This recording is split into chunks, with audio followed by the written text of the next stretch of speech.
Good morning everyone, welcome to my new blog. তো সকালটা শুরু হলো সুন্দর সুন্দর ফুলের মুখ দেখে, আর আশা করছি দিনটা ভালোই যাবে। আর আমার সাথে সাথে আমার ভিডিওটা যারা দেখছেন তাদেরও দিনটা ভালো যাক, এই দোয়াই করি। আগের ভিডিওতে দেখেছিলেন দিদির বাড়ি এসেছিলাম, তো আজকে বাড়ি যাচ্ছি। তো সকালে চাটা খেয়ে রেডি হয়ে বেরিয়ে পড়বো। তো নাসিম চা খাবে না বলছে, আর নাসিম অ্যাকচুয়ালি চাটা তো পছন্দও করে না। আমার চাটা খুব পছন্দ। তো চা খেয়ে আমরা বেরিয়ে পড়ব, ওই চা খেয়ে কিংবা পান করে আমরা এবার বেরিয়ে পড়ব। তো সেম রাস্তাঘাট আবার দেখতে দেখতে এবার বাড়ির দিকে যাচ্ছি। তো খানিকটা এসে আবার আমার দিদি ফোন করলো, আয়ানের ঝিনুক বাটিটা ফেলে এসেছি। তো দেখবেন আগেটায় আবার দাঁড়াতে হবে আমাদের। তো আমরা একটু দাঁড়াবো, আর আমার দিদির ছেলে জিসান ও গিয়ে ঝিনুক বাটিটা নিয়ে আসবে। তো জিসান অর্ধেক রাস্তা নাসিমকে দিয়ে আসবে, আর ওদিক থেকে আমার বাবা আসবে অর্ধেক রাস্তা। তো বেশি দূরের রাস্তা নয়, কাছাকাছি, তাই এসব ব্যাপারে কোনো অসুবিধে নেই। তো ওদের বাড়ি থেকে একটুখানি এসেছি, আর তখনই ফোনটা এসেছে, তো কোনো অসুবিধা হয়নি। আর আয়ান যে কবে ঝিনুক বাটি ছাড়বে তার ঠিক নেই, ওকে এখনও ঝিনুকে করেই খাওয়াতে হয়।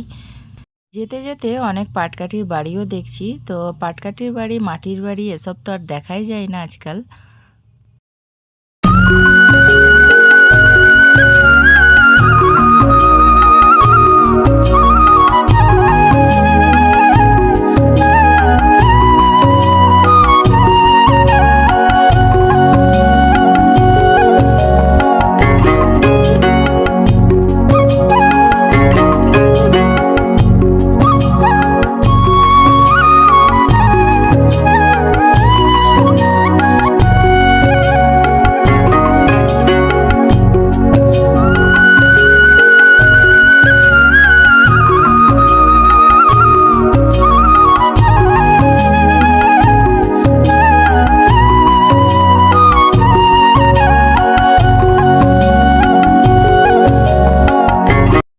তো জিসান এবার বাড়ি চলে গেল, আর আমার বাবার সাথে এবার নাসিম যাচ্ছে।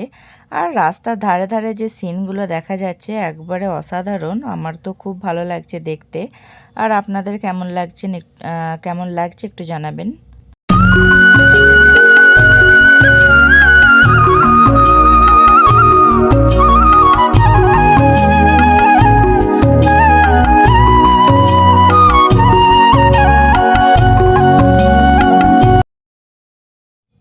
তো যে যাই বলুক, গ্রামের একটা আলাদাই সৌন্দর্য। আর রাস্তার ধারে অনেক পাট গাছ, আর পাট শাক খেতে বেশ ভালোই লাগে। পাট শাক তো রোজের খাওয়া হচ্ছে এখানে এসে। তো বাড়ির কাছাকাছি প্রায় চলেই এসেছি, আর এরই মধ্যে আবার মাও ফোন করেছিল। মায়ের খাবার দাবার সব রেডি হয়ে গেছে। তো আয়ানের খাবার রেডি হয়ে গেছে, আয়ানের জন্য খিচুড়ি করেছে বলল।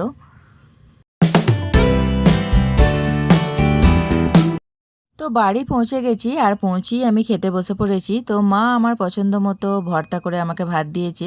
তো অনেকে 5 রকম ভাজাভুজি করেও থালা সাজিয়ে ভাত দেয়, তো আমার এটাই ভালো লাগে, আমি এটাতেই খুশি। আর আমি আমার মায়ের রান্নাঘরের সামনেই বসে আমি ভাতটা খেলাম, আর বেশ ভালো লাগে। আর নাসিমের পাপা সবাই ওরা ঘরে বসেছে, ওদের বেশ সাজিয়ে গুছিয়ে দিয়েছে। আর আমার শখ হলো আমি এখানেই বসে খাবো সব দেখতে দেখতে। তো খাওয়া দাওয়া শেষ করে আমার বড় মার কাছে এলাম, আর দেখলাম রান্না করছে।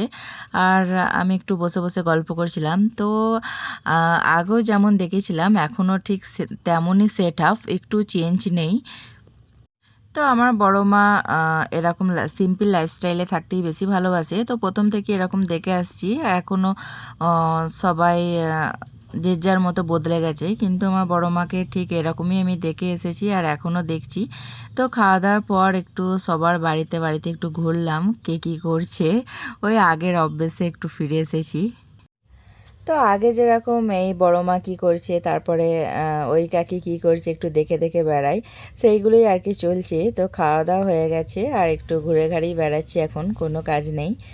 তো আর এই ফাঁকা জায়গাটা দেখাচ্ছি, এখানেই মায়েরা ঘর করবে।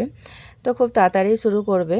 তো একটা কলার কাঁদি পড়েছিল, ওটাই আজকে রান্না করব। তো মা বলছিল এঁচোড় কাটবো, একটা এঁচোড় চিংড়ি করব।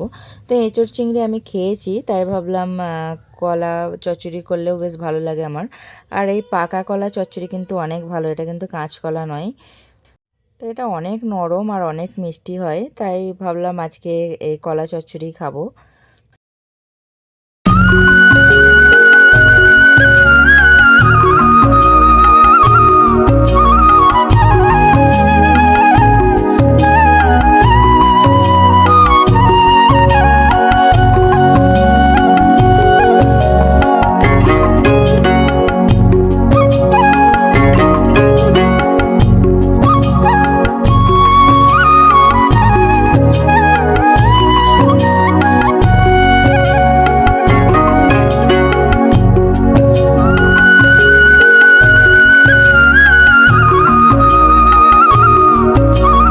তো এটা কিন্তু দুপুরের সময়, আর মায়ের কিন্তু সব রান্না হয়ে গেছিলো, আর হঠাৎ করেই আমি বললাম মা কলাটা চচ্চড়ি করো, আমি খাবো। তাই মা আবার রান্নাটা করবে। তো আমি তো এসে একবার ভাত খেয়েছি, ওটা কিন্তু সকালের ভাত। তো আমি বলেছিলাম যে এখানে 3 টাইম ভাত খাই। তো সকালের খাওয়া হয়েছে, আর মায়ের দুপুরের জন্য সব তরকারি হয়ে গেছিলো। আর এখন এটা এক্সট্রার হলো, এটা আমি বললাম মাকে। তো জোগাড়জাত এবার গিয়ে করতে হবে। তো আমি বলেছিলাম আমাদের বাড়ির মধ্যেখানে একটা কাঁঠাল গাছ আছে, এই যে বিশাল, মানে পুরো বাড়িটাকে ছায়া করে আছে। আর একটা মৌচাকও হয়েছে দেখতে পাচ্ছি কাঁঠাল গাছটায়। তো অনেক পুরনো কাঁঠাল গাছ, আর কাঁঠালও অনেক ধরেছে। তো গাছটার জন্য কিন্তু পুরো বাড়িটা ঠান্ডা থাকে। আর এখন আমার নচাচি একটু হেল্প করে দিচ্ছে মাকে। আর মা এদিকে সর্ষে বাটছে, সর্ষে দিয়ে চচ্চড়ি করলে বেশ ভালো লাগে খেতে। আর এই সাইডেই কিছু গাছ ছিল, এগুলো একটু দেখিয়ে দিলাম। তো চাচি কেটে দিচ্ছে বলে আমি একটু ঘুরে ঘাড়ে দেখতে পাচ্ছি, না হলে আমাকেই মনে হয় কাটতে হতো।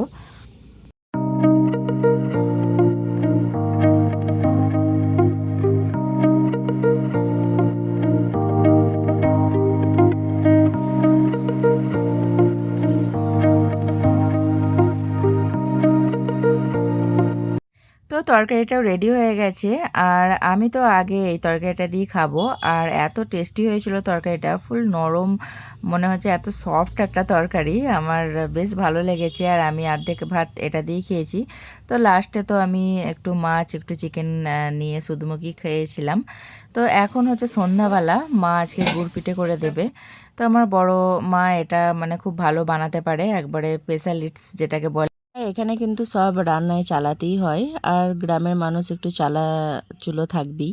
তো রান্নাঘরে আমি বসে আছি, আমি শুধু ভিডিও বানাচ্ছি বলে রান্নাঘরে বসে নেই, আমি কিন্তু সবসময়তেই মা যখন রান্না করে একটু বসে থাকি আর গল্প করি, আমার বেশ ভালো লাগে এইসব সময়গুলো।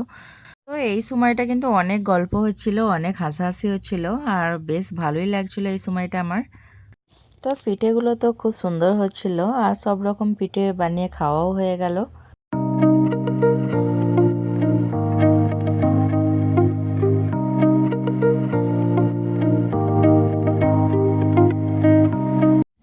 তো ভিডিওটা এখানেই এন্ড করছি। সবাই ভালো থাকবেন, সুস্থ থাকবেন, আনন্দের সাথে থাকবেন। আবার দেখা হবে একটা নতুন ভিডিওর সাথে।